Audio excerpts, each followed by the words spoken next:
Começa agora mais um episódio do podcast Conexão AD Unicamp, gravado no auditório da associação no dia 28 de abril de 2025. Acompanhe esse e outros episódios pelo canal oficial da AD Unicamp no YouTube ou nas principais plataformas do gênero. No episódio de hoje, nós vamos conversar sobre um tema, uma proposta muito urgente e transformadora: o ambientalismo radical dos povos. Eu sou Cristina Segato. E eu sou Paulo Sanmartin. Nós somos jornalistas aqui na Unicamp e damos as boas-vindas ao nosso convidado. Professor Erasto Felício, docente da Educação Básica no Instituto Federal da Bahia, graduado e mestre em História, coautor, junto com o mestre Joelson, do livro Por Terra e Território, O Caminho da Revolução dos Povos no Brasil. Ele organizou a divisão de comunicação da Teia dos Povos e hoje atua com projetos de ambientalismo radical e popular junto a assentamentos do MST. E neste episódio contamos também com a participação do professor Luciano Pereira, docente na Faculdade de Educação da Unicamp e segundo vice-presidente aqui da Unicamp. Sejam bem-vindos, professores Luciano e Erasto. Para a gente começar, o que é a Teia dos Povos? Nós conhecemos, mas muita gente não conhece. Agradecido pelo convite, né? Associação de Docentes da Unicamp, para participar dessa conversa com vocês. A Teia dos Povos é uma articulação de comunidades, territórios, de povos em luta por terra e território. Ela tem uma história que começa no Maranhão e na Bahia, em 2011 no Maranhão e 2012 na Bahia, assim que elas exatamente se conhecessem. E depois de um tempo, né, depois da pandemia, ela vai se nacionalizando. Então, ela leva um longo período em que só existia praticamente no Maranhão, como Teia dos Povos e comunidades tradicionais do Maranhão, e na Bahia como Teia dos Povos apenas, né? Começou aqui na Bahia com um assentamento do MST chamado Terra Vista, em uma jornada de agroecologia, ou seja, o papel principal dela na origem era, de fato, a disseminação de sementes crioulas e um processo de difusão dos saberes agroecológicos, né? Só que ela seguiu depois como se fosse uma espécie de federação de comunidades que estavam em luta, comunidades que estavam sofrendo impactos socioambientais, né, enfrentando os projetos de desenvolvimento aqui no estado da Bahia e até mesmo situações de violência, né, contra os latifundiários. E aí, depois da pandemia, depois de um processo de expansão do pensamento da Teia via as redes sociais, via lives e etc., a Teia meio que dá uma nacionalizada. Hoje existe Teia no Ceará, no Rio Grande do Sul, em Pernambuco, em São Paulo, no Rio de Janeiro, em Minas Gerais, né? Em Goiás, Distrito Federal, no Mato Grosso do Sul. Então, um projeto que acabou se expandindo, né? Fruto dessa ideia de que há um esgotamento dos movimentos sociais convencionais e que as organizações populares, organizações dos trabalhadores, têm muita dificuldade de associar os debates da terra, da defesa, né, da terra, com as questões de luta mesmo, de enfrentamento ao grande capital. Assim, há uma desconexão, em parte, desses movimentos, né? E a Teia tenta ocupar esse espaço, não como um movimento social, mas como uma articulação de bases, né, às vezes consagrado em outros movimentos sociais, bases que têm um interesse, por exemplo, em subir florestas, em ser um local para a rede de sementes crioulas, que tem um profundo papel ali de desenvolvimento de saberes, técnicas de manejo, né, agroflorestais e agroecológicos que possam, de alguma forma, iluminar esses caminhos aí, nesses períodos de catástrofe, né, ambiental. Erasto, e como vocês constroem essa unidade entre povos e territórios tão diversos? O princípio da Teia é justamente essa ideia dessa heterogeneidade, né? Rebelde, assim. Ela foi construída, a origem dela, por Pataxós Rarrain, Tupinambás, quilombos e movimentos sem terras distintos, né? MST, MLT, né? SETA, assentamentos, né? Não que o movimento social faça parte, mas que assentamentos desses movimentos façam parte. Então, a lógica delas, desde a origem, é uma ideia de heterogeneidade, né? Essa ideia de que o que nos une é maior do que o que nos separa, né? O paz entre nós, guerra aos senhores. Essa lógica segundo a qual não dá para fazer uma grande luta em um espaço homogêneo, né? Em que todo mundo se pareça muito, porque aí fragiliza muito o processo de articulação, de organização.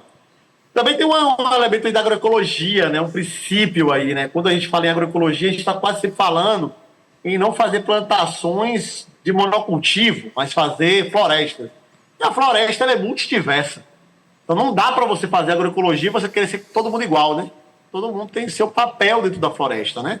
Você tem árvores de estratos muito altos e você tem também fungos que estão ali meio ao pé da árvore, você tem bactérias abaixo, né, do solo, ali da camada de serrapilheira vivendo ali. Então, você tem animais pequenos, animais de médio porte. A floresta ela é multidiversa. E assim também é a concepção de luta, né, da teia dos povos. Multidiversa, heterogênea. Ela tem uma lógica segundo a qual a maior parte das rebeliões que ocorreram na história do Brasil, elas possuem essa característica, né? As mais vitoriosas, vamos dizer assim, né? Canudos, Contestado, Palmares, né? Você não vê uma homogeneidade. A gente vê que o narrador, às vezes, ele narrou como homogêneo. Então, se você olha para o Euclides da Cunha falando do sertão, ele diz, em Os Sertões falando sobre Canudos, ele fala os sertanejos. Mas quem eram esses sertanejos, né? Aí você vai ver em Canudos, tinha Quiriri, de Mirandela, tinha pretos egressos do sistema escravocrata, né? Porque justamente pós-abolição em Canudos. Você tinha gente que estava vindo dos grandes latifúndios, né? Pessoas racializadas do latifúndio, gente de cidade. Então era bastante heterogêneo. A mesma coisa quando você vê Palmares, né? Você vê que tem Palmares na federação, aí tem Aqualtune, Macaco, Drambaganga, e tem um lugar chamado Subupira, ou seja, uma aldeia dentro de Palmares que era indígena, que ela não era de bantos. Então, a história do Brasil e das grandes rebeliões dos povos da terra, dos povos telúricos, também nos ensina isso, de que há uma heterogeneidade, de que não existe, de fato, essa luta homogênea, né? A classe trabalhadora como uma forma de ser, de lutar, é uma coisa muito recente na história do Brasil. A maior parte do tempo nós lutamos nessa horda heterogênea, complexa e multidiversa, né? Então a ideia, o princípio, o fundamento é esse, porque cada um traz de si sua semente, sua forma de plantar, seus saberes, sua forma de organizar, e isso dá mais potência para a gente, dá uma capacidade de enfrentamento maior para nós. Então essa que é a lógica assim, da teia dos povos, e existem desafios óbvios, né? Porque são linguagens diferentes, formas de ser, de viver, de plantar, de cultivar a terra, de pensar a economia diferente, mas também é gratificante aprender com os companheiros e companheiras, né? É muito bonito poder ter essa experiência cruzada de uma espécie de antropologia política ou de uma política para a antropologia, né? Ou seja, uma capacidade que a gente tem de reinventar nossa forma de fazer política com a experiência dessa alteridade, de viver com o outro. Erasto, em que medida que a Teia dos Povos é herdeira dessa tradição política dos povos brasileiros, né? Aí, ou dos povos no Brasil, né? Aí é bom chamar a atenção para os povos no plural, né? Que quando, sobretudo no século XX, a esquerda brasileira falou muito em povo, né? Essa herança é uma herança conectada praticamente ou é uma herança em que vocês foram atrás das fontes e pensaram isso politicamente? Desde que eu cheguei, eu tinha essa dúvida. Eu ficava me perguntando se era uma questão mesmo de transmissão ou se existia um efeito da memória de longa duração. Mas eu achava estranho algumas coisas. Por exemplo, se você entrar nas atividades da TEI, ou mesmo no site e tal, e você procurar, você não acha um regimento, você não acha um estatuto, você não acha nenhuma carta de princípio para os militantes. Porque eu ficava perguntando por que isso acontecia e eles sempre falavam que era tradição oral, que era tradição, né, de você tentar dialogar antes de criar uma lógica já escriturária para o processo, né? Disciplinatória e tal. E depois eu fui percebendo que tinha um elemento ali que era de conexão telúrica mesmo, holística, né? Integral com esses modos de vida e de lutas. Que não era isso não estava elaborado como uma teoria política específica, mas era daquele jeito. Então, havia que fazer o trabalho contrário. Procurar saber por que eles estavam assim, por que eles viviam desse jeito e lutavam desse jeito. E eu tenho ido atrás, a gente construiu uma ideia que é uma espécie de tradição política dos povos, no plural, né? Ou seja, ou como os povos lutavam antes de se organizar como classe trabalhadora. Sim, e como eles lutam também quando eles abandonam a classe trabalhadora. Porque alguns desses povos chegaram a ser classe trabalhadora de alguma região agrária, né? Campesinos e etc. E depois lutaram pela sua identidade indígena ou quilombola e romperam com essa lógica do trabalho assalariado, né? Do trabalho para o capital, né? Do modo de vida de produção para o capital. E isso faz mudar também os modos de luta. Ou seja, quando você muda os modos de vida, os modos de produção, também mudam os modos de luta. Então, eu acho que são duas coisas. Eu acho que elas acontecem ao mesmo tempo.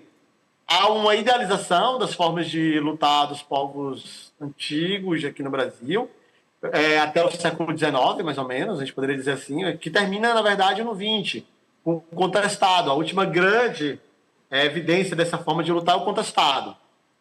Mas existe reminiscência dessa forma de lutar. Essas reminiscências você poderia falar que é o Caldeirão de Santa Cruz do Deserto, que é Pau de Colher, ou que é até mesmo a tentativa de fazer uma aliança dos povos da floresta, né? Com o Ailton Krenak e o Chico Mendes, e essa galera aí. São reminiscências. São vagas lembranças dessa outra forma de lutar. Porque o que acontece é que no século XIX vem a forma de luta, né? Dos europeus para cá, inclusive dos europeus contra o capitalismo.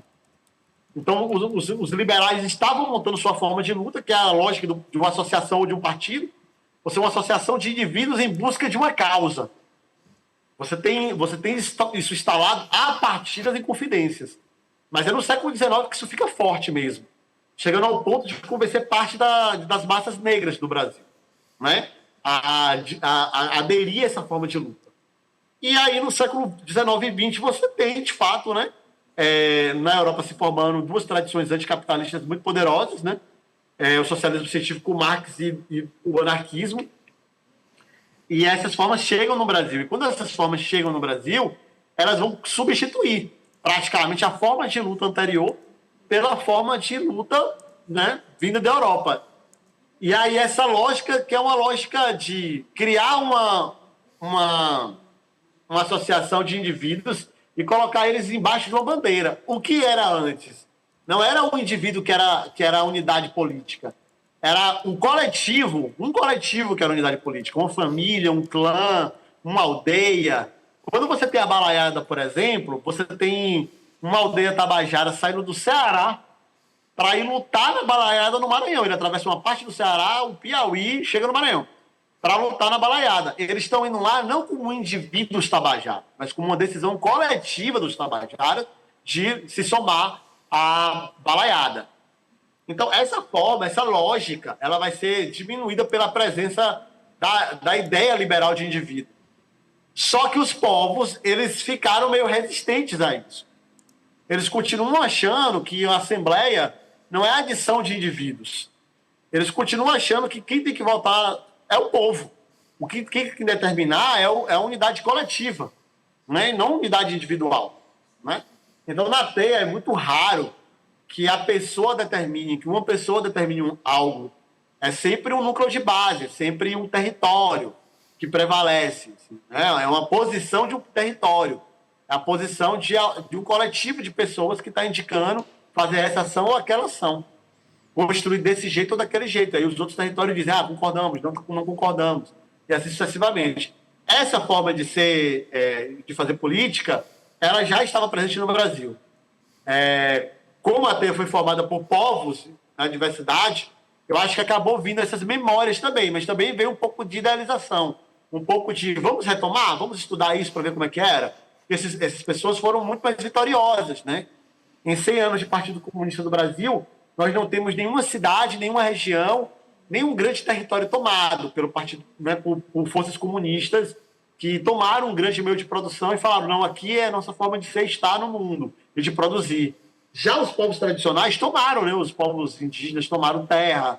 Inclusive, se você colocar na ponta do lápis, quem mais tomou meios de produção no Brasil não são as organizações de base marxista. Mesmo se você somar todos os assentamentos do MST, não vai dar a quantidade de reservas extrativistas ou de territórios indígenas e de territórios quilombolas que tem. Ou seja, quem mais tomou meios de produção, que seria a lógica da concepção marxista, né, de luta política, não foram os marxistas, né, não foram as organizações políticas de base comunista, mas sim os povos. Então, a gente está tentando aprender isso. Se são eles que mais tomaram terra, se são eles que mais cuidam dos meios de produção, como é que faz isso? Vamos aprender com eles. Não tem muito o que ensinar, tem que aprender, porque eles tomaram mais, eles sabem construir comunidades, eles sabem subir florestas, eles sabem produzir bem viver. Nós precisamos, portanto, ter esse processo de aprendizagem com eles. Viu, Erasto, no seu livro, o Por Terra e Território, que você escreveu junto com o mestre Joelson, vocês falam nessa questão do ambientalismo radical dos povos, né? Como na avaliação de vocês, né, você vê esse conceito de ambientalismo radical dos povos em confronto com o ambientalismo liberal, com a tal economia verde e as soluções que o mercado vende como saída para a crise ambiental? O ambientalismo radical dos povos é uma espécie de continuidade do debate político que o mestre Joelson apresenta no Terra e Território, né? Ali a gente define os marcos do que seria uma revolução de povos no Brasil, a partir da tomada de territórios, né, de terra, para construir territórios, comunidades, etc. A lógica por trás dessa perspectiva que o mestre Joelson apresentava era que era necessário fazer várias comunidades, era necessário produzir comunidades novas, né? E só podia produzir isso se a gente construísse soberania hídrica, soberania alimentar, soberania pedagógica, energética, porque não dá mais para enfrentar essa lógica de grandes escalas, né, de produção e de serviços também, de prestação de serviços, que sempre atingem nossa gente. Então, quando tem uma linha de transmissão para sair energia de uma parte do país para outra, essa linha de transmissão invariavelmente vai passar em territórios quilombolas, em territórios indígenas, em territórios tradicionais campesinos, impactando o modo de vida deles, tomando terra deles, que eles lutaram muito para conseguir fazer retomadas, né? E perdendo terras. Então, o que a gente pensa? Que esses megas projetos, essa lógica do desenvolvimento nacional, ela acaba gerando uma conta muito pesada, né, para quem vive na terra. Para garantir uma espécie de padrão de consumo e de uma forma de cidadania liberal, né, na sociedade capitalista, você tem um ônus, e esse ônus, estruturalmente, ele é baseado em quem está na Terra. E é por conta dessas reflexões e vendo a quantidade de situações em que nós estávamos metidos enquanto luta política de territórios, que o outro conselheiro da TEIA, né, o conselheiro Neto Nire Sankara, formulou a ideia de uma espécie de ambientalismo radical dos povos. E aí são 3 palavras, né, ambientalismo mesmo, o radical e dos povos, porque ele quer demarcar que é um debate sobre a questão ambiental, sim. A gente poderia falar ecologia, mas a gente entende que o ambientalismo é aquilo que move, ou seja, a experiência que move, que faz funcionar a militância para as questões ambientais. Radical porque tem que ir na raiz da questão. E a raiz da questão, segundo o conselheiro Neto, é que você precisa perguntar qual é a questão fundiária por trás do problema ambiental. O problema ambiental brasileiro é um problema de terra, fundamentalmente. Nós não somos um país que está poluindo, né, jogando apenas gás carbônico de indústrias, né, na atmosfera. Inclusive porque nosso país tem enfrentado uma desindustrialização acelerada na última década.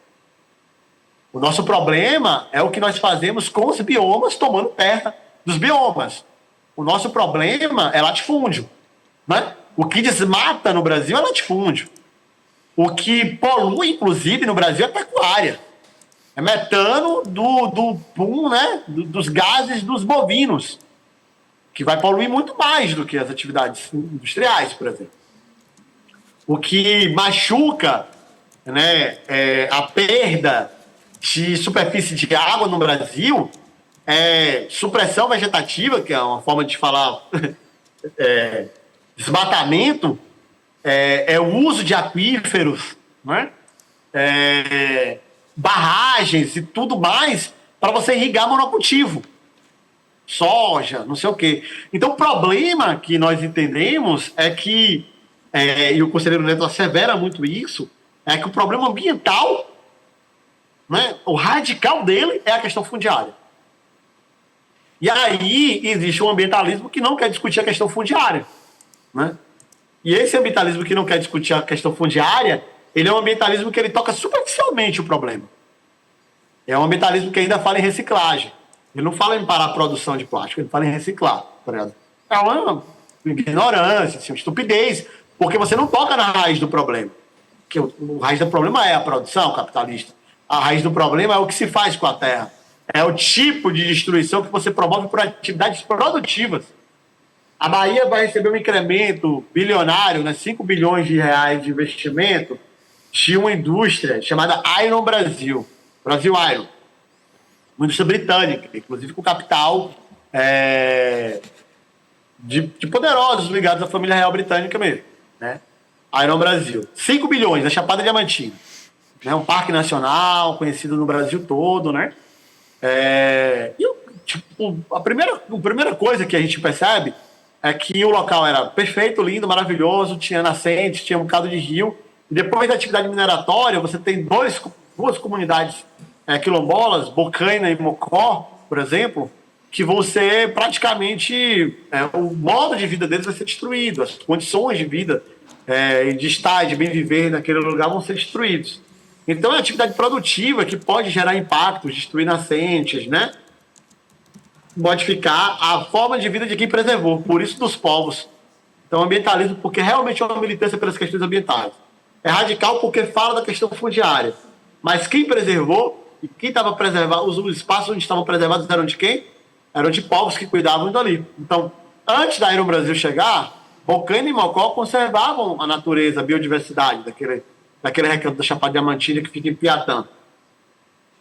Depois que o desenvolvimento, né? Depois que o crescimento do PIB, como os jornais gostam de falar, chegou, você tem um processo de devastação ambiental, causado aí sim pelo empreendimento. Recentemente a gente teve uma ocupação de uma Secretaria de Desenvolvimento Sustentável lá em Pernambuco, né? Por capinauás, povos capinauás e campesinos, né? Contra as eólicas. A princípio as pessoas falam, não, energia eólica é uma energia, né, sustentável, renovável, faz todo sentido que tem que ter esse tipo de energia, substituir a energia fóssil, substituir as termoelétricas, substituir, né, essa energia produzida pelo urânio e tal. Então as pessoas, o ambientalismo difuso, esse ambientalismo liberal, etc., eu sou super favorável à eólica. Mas qual é o impacto que as eólicas estão causando na vida dos territórios que estavam conservados na Caatinga, no Agreste pernambucano? Tipo assim, as pessoas viviam ali, elas tinham um modo de vida que conservava aquele bioma. O que essas hélices gigantescas estão fazendo naquele lugar? E aí tem um documentário chamado Vento Agreste que mostra lá comunidades que tem 100% das pessoas, né, de uma comunidade tomando tarja preta, remédio pesado, por conta dessas eólicas. Então isso é sustentável para quem? Não é? Então precisa ter essas 3 dimensões. Uma luta ambiental, de fato, que pense a questão da conservação ambiental, que lute, né, pela defesa dos direitos da vida. E a gente está falando da vida não só dos seres humanos, mas da vida na integralidade. Ela precisa ser radical, porque ela precisa ir para a raiz da questão, e a raiz da questão é a terra, é fundiária, é de quem pertence a terra. Se tu vai subir floresta na terra de quem? Né? E o último elemento é dos povos, porque quem conserva, quem preserva, não é um bando de pessoas que vivem na cidade que tem modos de vida de classe média, que vai de vez em quando na natureza. Quem conserva são as pessoas que vivem na natureza, que vivem da terra. São elas que mantêm a biodiversidade. A gente já chegou ao debate, né, teórico e etnográfico e político de que Amazônia, né, supostamente a Mata Atlântica também, são grandes jardins humanos dos indígenas. São biomas com ação antrópica e não, né, atividades naturais espontâneas, né? E isso é para a gente poder ter clareza de que a defesa da terra também a defesa de outros modos de vida que não capitalistas. E esse é o essencial dessa lógica que o conselheiro Neto tem chamado a atenção no debate do ambientalismo radical dos povos. Erasto, e como que a agroecologia e essa reconstituição dos modos de vida dos povos se tornam ferramentas centrais na luta contra a catástrofe, contra a mudança climática, e como que vocês vêm construindo esses caminhos na prática? Então, a agroecologia ela é uma ciência assim, né, uma praxis também, uma concepção de expressão de luta que pensa os manejos e a construção da vida na Terra desde perspectivas que são, ao mesmo tempo, integrais, ou seja, justas, equilibradas do ponto de vista do trabalho humano, mas também com grande atenção à ecologia, ao bioma, né? Ou seja, você pode produzir em um modo muito próximo daquele bioma que você vive. Você pode produzir com muito respeito, né, aos bichos que vivem naquele território, né? Com muito respeito aos seres que vemos e os que não vemos, que se integram àquela paisagem. Então, essa é a lógica por trás disso.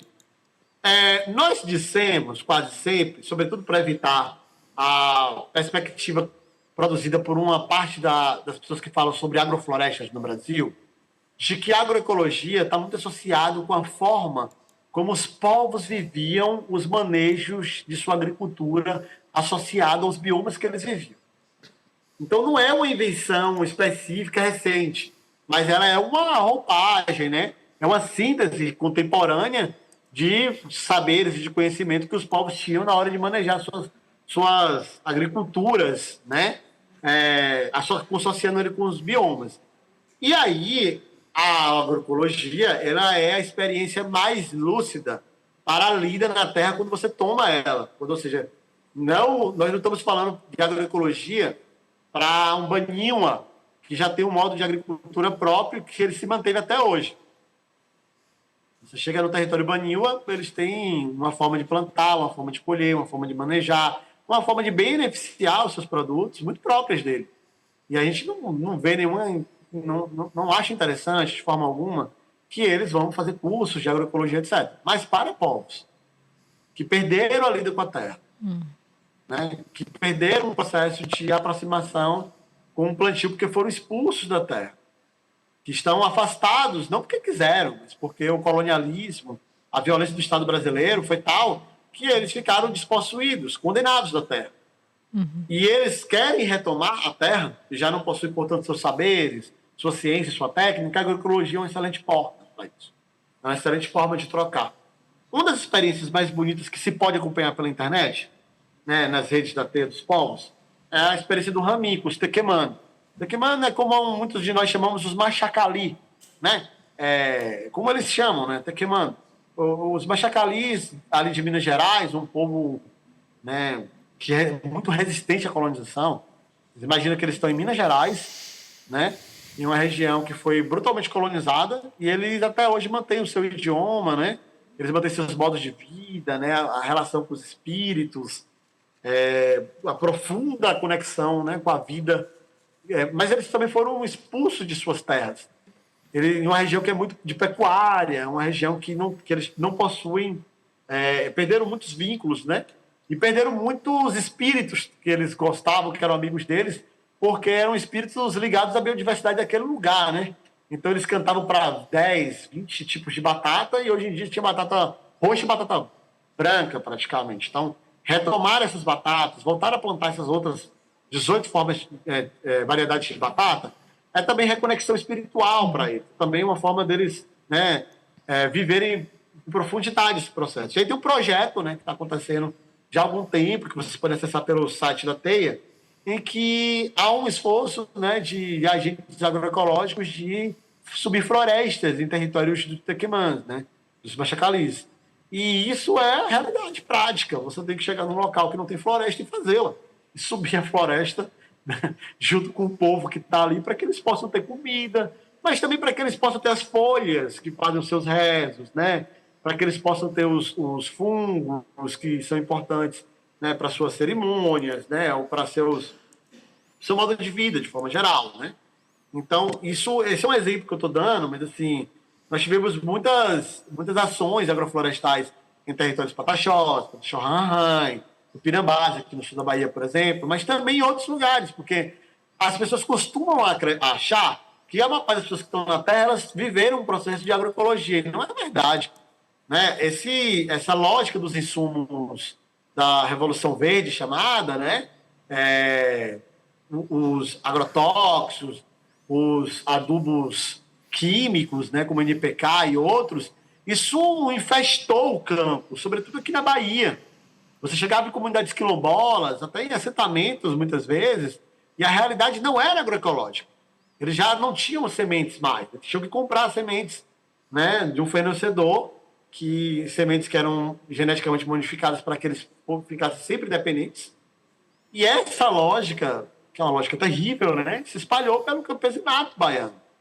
Então, o trabalho da gente também foi reproduzir sementes de milho, reproduzir sementes de feijão, né, pegar novas variedades de abóbora, novas ramas para a batata doce, para poder sair por aí difundindo elas, para que as pessoas tivessem acesso à sua própria semente e continuar o esforço histórico, milenar, né, que começaram lá com os indígenas de transformar o milho. Né? O milho é uma planta domesticada, que tinha 16 grãos ali quando começou, e hoje tem mais de 300, 400 grãos de uma espiga. Isso é uma coisa muito bonita, muito forte. Então, a gente precisa continuar esse esforço, né, para poder conservar a biodiversidade, né, as variedades genéticas, né, feitas tradicionalmente. Erasto. Então, esse esforço é um esforço prático mesmo. Pegando exatamente essas práticas que você está trazendo, retomando a segunda pergunta lá da Cristina sobre como construir essa unidade, né? Lembro que no livro Terra e Território, vocês frisam bastante que a unidade ela está na ação, né? Então, eu queria que você, mesmo que brevemente, falasse um pouco de como, por meio da ação, se tece a teia. Nós, quando íamos fazer teia, quando a gente ia fazer alianças em comunidades, a gente sempre levava mutirões. Então, a gente levava mudas, sementes, para fazer amizade com uma nova comunidade. Então, a gente chegava ali com sementes, com mudas, fazia uma limpeza no local, às vezes fazia um sistema agroflorestal, plantava várias mudas e tal, e aí aquele plantio ali gerava uma amizade. Em outros lugares, não era através do plantio. A gente, quando nós fomos fazer um processo de aliança com povos urbanos, com sem-tépicos, nós descobrimos que o problema deles era água, porque o poder público sempre cortava a água de ocupações. E aí a gente falou, a gente tem que fazer cisterna de captação de água de chuva. Porque a gente está aqui em Salvador está na Mata Atlântica, sempre chove. Uma cisterna aqui para esse tamanho de telhado aí, nunca vai faltar água nesse lugar. E aí a gente, vamos fazer uma cisterna de ferro e cimento, né, uma alvenaria para poder produzir condições de vida digna. Então, é um esforço coletivo, é um trabalho conjunto que torna a amizade realizada do ponto de vista político. Então, era isso que era fazer teia. Era quando a gente se reunia para trabalhar junto, para celebrar junto, para brincar junto, e aí fazia uma aliança.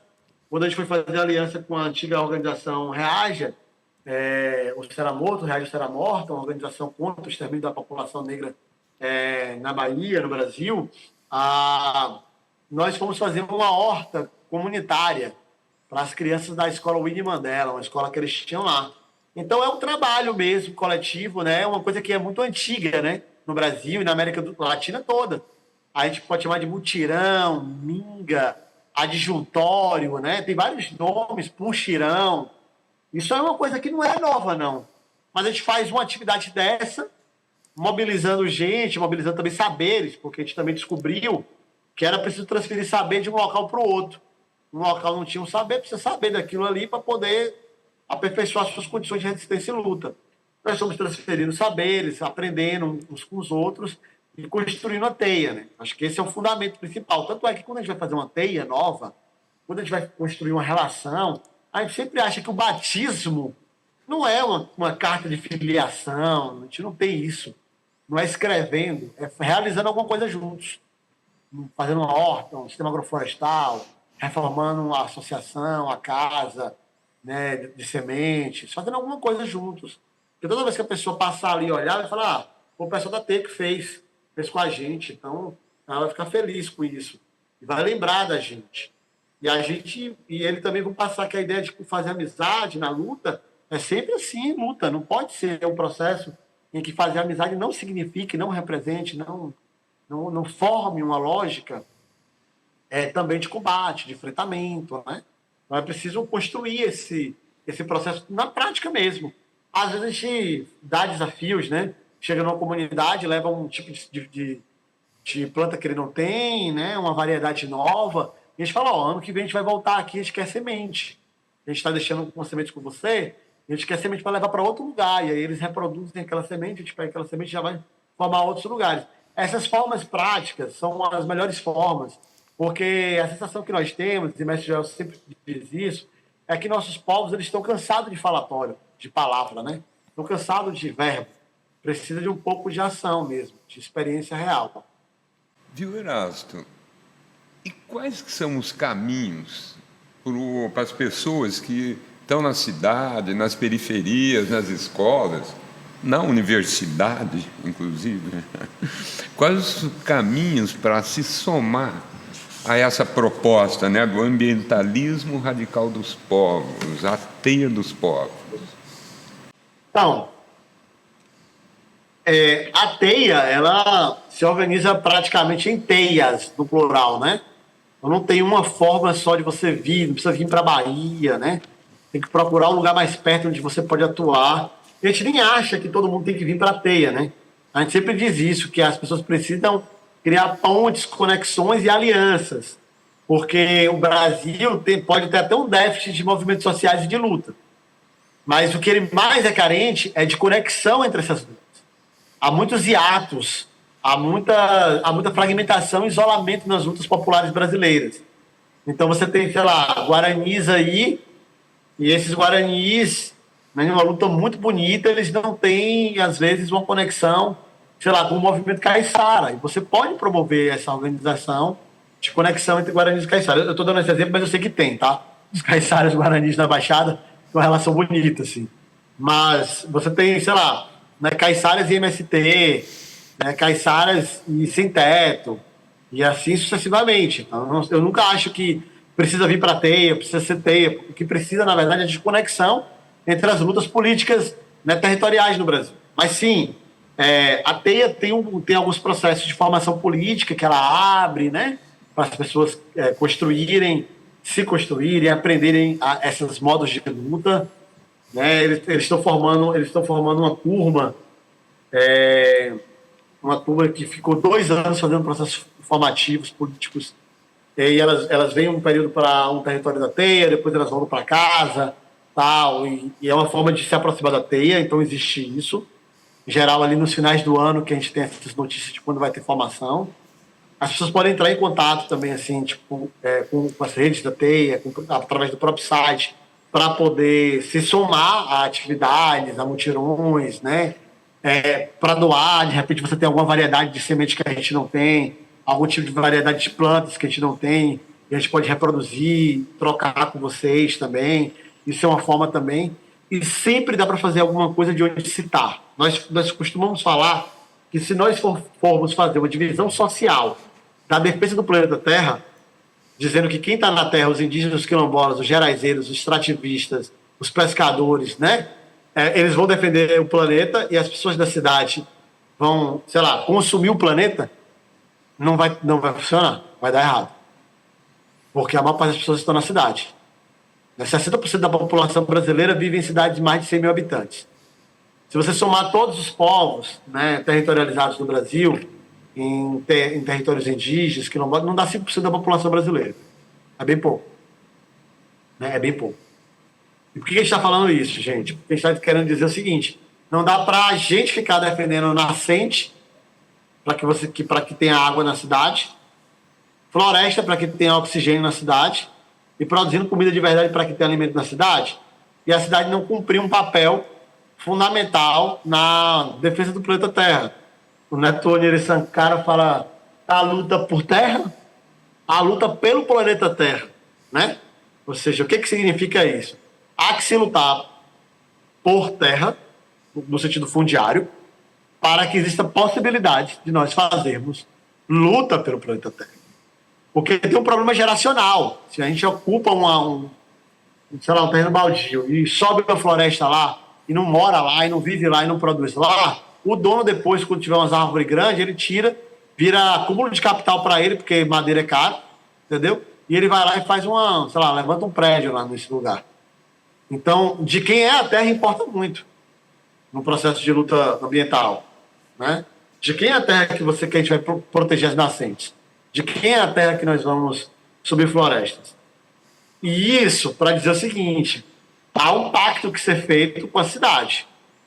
Na relação campo-cidade, nós temos que ser repactuado isso. A cidade hoje até se propõe um pouquinho a consumir produtos, né, interessantes do campo. Fazem CSA, que é a comunidade que sustenta a agricultura, né, para comer cestas de orgânicos, etc. Mas ela não diz assim, nós vamos fazer aqui, nós somos um coletivo de estudantes da Unicamp, e nós vamos fazer um horto, né, vamos fazer um viveiro aqui, e vamos sair coletando sementes da Mata Atlântica que vamos produzir mudas para fazer sistemas agroflorestais no campo, a gente leva.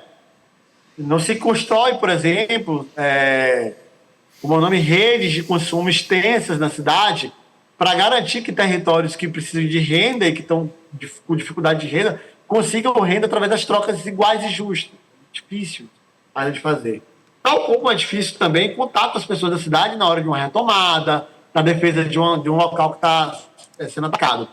E aí a gente precisa pactuar isso. Em 2017, ali por volta do Dia de Finados, em novembro, houve um dos acontecimentos que eu acho que é paradigmático para esse debate do ambientalismo radical, que foi quando pessoas de Correntina, no oeste da Bahia, região marcada pela soja, né, pelo algodão, por esses grandes monocultivos, né, que usam muita água dos rios e dos aquíferos para irrigação, esses grandes pivôs.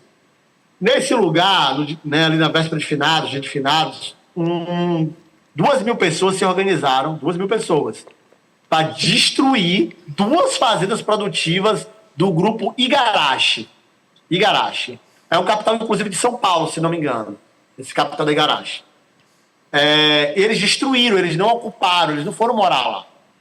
Eles queimaram as bombas que tiravam água do rio, porque estava secando o rio Arrojado, e aquelas pessoas que viveram no rio Arrojado estavam com sede do lado do rio Arrojado. Imagine que drama. Você ter sede do lado do rio porque ele está irrigando grandes plantações de soja, né? Em outorgas autorizadas de água pelo governo do progressista da Bahia, na época do Rui Costa, que hoje é ministro da Casa Civil. Por que eu estou falando que é paradigmático? Porque Rui Costa disse que ia punir severamente aquelas pessoas que destruíram a Igarashi, porque é um local produtivo e era um bando de vagabundos que destruíram e tal. E mandou viatura da polícia, a zona toda para lá. Sabe o que o povo de Correntina fez? Botou 16.000 pessoas, 10.000 pessoas na rua para defender a destruição da Igarashi. Isso é um pacto de campo-cidade. É um acordo de defesa e ninguém foi punido porque a cidade defendeu. Porque o povo foi para a rua, pressão popular, para poder defender o rio. Isso é um paradigma. Nós temos que estudar isso. A Unicamp tem que se debruçar esse caso, né? Aprender com essa gente, entendeu? Porque sem a cidade nós não enfrentamos isso. Nós não conseguimos enfrentar o grande capital e o Estado. Nós somos muito poucos lutando na terra. Então é fundamental essa relação. Mas é um novo pacto. Um pacto em que não vai fazer uma divisão injusta da defesa do planeta Terra, né? A gente preserva, vocês consomem. Não pode isso. É um outro arranjo. E nesse outro arranjo nós precisamos, inclusive, de gente que faz funções e tarefas e trabalhos que são notadamente urbanos, de prestação de serviços e até de técnicas industriais que vá para a terra, que vá viver na terra. A gente precisa de mecânico na terra, a gente precisa de né, agrimensor na Terra, nós precisamos de professores na Terra, nós precisamos de eletricistas na Terra, entendeu? E sem isso, sem um refluxo do êxodo urbano, né, ou seja, sem um refluxo do êxodo rural e a construção de um pequeno êxodo urbano, vai ser muito difícil para dar uma equilibrada nas relações. Erasto, a gente vive um momento que muita gente está angustiada com o futuro, sentindo impotência diante das tragédias climáticas e sociais, o que eles chamam de ansiedade climática, né? E o seu discurso, ele aponta para uma ação, para uma organização, para uma reconexão com a vida, né? Então, antes de encerrar, eu queria te pedir para deixar uma mensagem para a juventude que está inquieta com o destino do planeta e está procurando um horizonte coletivo para se engajar. A maior vitória que o capitalismo teve sobre a gente é essa ideia de dissociação entre humano e natureza. Nossos povos nunca reconheceram isso de fato, né? Quem é de Orixá, por exemplo, o povo que veio da Nigéria, os iorubanos, o rio é Oxum, a mata é Oxóssi, né? Para os indígenas, uma serra pode ser um avô querido, um ancestral que viveu naquelas terras. Um rio pode ser um tio que cuida deles, né? Uma parte da floresta pode ser uma mãe. Então, tipo, existe uma relação profunda, né? Em que não há dissociação entre a humanidade e a natureza. Se nós não reconectarmos isso, nós vamos continuar chamando a natureza de recurso natural. E recurso é para ser usado. Então, a gente precisa parar essa vitória que o capitalismo teve sobre a gente. E não há muitas formas de fazer isso. A forma que existe é aprendendo essa forma de ser, estar, de viver, de produzir com o capital. A gente aprendeu isso, a gente precisa desconstruir esse processo e aprender com os povos agora novas formas, novos modos de vida, né? Que já existem, que são anticapitalistas, né? Então, a gente precisa ir para essa escola. Uma escola que é de profunda aprendizagem, né, sobre o cultivo da vida, né, e sobre a possibilidade de viver bem, com dignidade, né, com paz, com comida, né, com abundância, só que sem esse consumo supérfluo, né, que nos machuca, sem essas doenças mentais angustiantes, né, que tem projetado o capitalismo sobre nós. Então, existe saída. A saída está com os povos que não vivem modos de ser, de viver, de produzir do capital, né? E esses povos estão muito ansiosos por apoio, por ajuda, por ombro a ombro para poder vencer essa batalha. É isso. Muitíssimo agradecido pelo convite, à Associação Docente da Unicamp, né? É sempre uma satisfação conversar com gente de luta e é sempre uma satisfação poder, né, falar um pouco sobre a Teia dos Povos e o ambientalismo radical. Nós estamos produzindo um podcast na Teia sobre o impacto do álcool nas comunidades, nos territórios, né, chamado Gigante de Ressaca. Podem acessar pelas plataformas da Teia mesmo, para conhecer um pouco. Está nas plataformas de áudio também, no site da Teia. Nós lançamos recentemente um livro, Sonhando a Terra do Bem Virar, pela editora da Teia, e a GLAC, uma editora de São Paulo, né, que é um livro que faz uma conexão entre zapatismo e a Teia dos Povos, do Alejandro Reis e Mestre Joelson. Também convido que conheçam essa experiência, né, essas reflexões, e fico sempre disponível para conversar com vocês e poder aprofundar um pouco esses debates sobre a luta política dos povos, né, e a defesa da vida na Terra. Bom, eu queria agradecer também a oportunidade de estar aqui, agradecer a Cristina, agradecer ao Sam e agradecer ao Erasto de ter trazido, né, a sua experiência, o seu conhecimento, ter disponibilizado o seu tempo, né? E o que eu acho que eu ando aprendendo com a Teia é que para muitas coisas, né, inclusive para deter a catástrofe ambiental, a gente precisa de construir comunidades, né? São as comunidades que vão fazer o enfrentamento. A gente está aqui na do Unicamp também com um esforço enorme, né, de produzir comunidades, né, comunidades de docentes e uma comunidade política aqui dentro do sindicato. Então fica esse desafio aí para a gente. Um grande abraço e muito obrigado mesmo. Termina aqui mais um episódio do podcast Conexão à Unicamp. Agradecemos a participação do nosso convidado, Erasto Felício, professor de Educação Básica no Instituto Federal da Bahia, e do professor Luciano Pereira, docente na Faculdade de Educação da Unicamp e segundo vice-presidente da Unicamp. Sigam nossas redes sociais, nosso site e fique por dentro dos próximos episódios do podcast Conexão Unicamp. Até lá!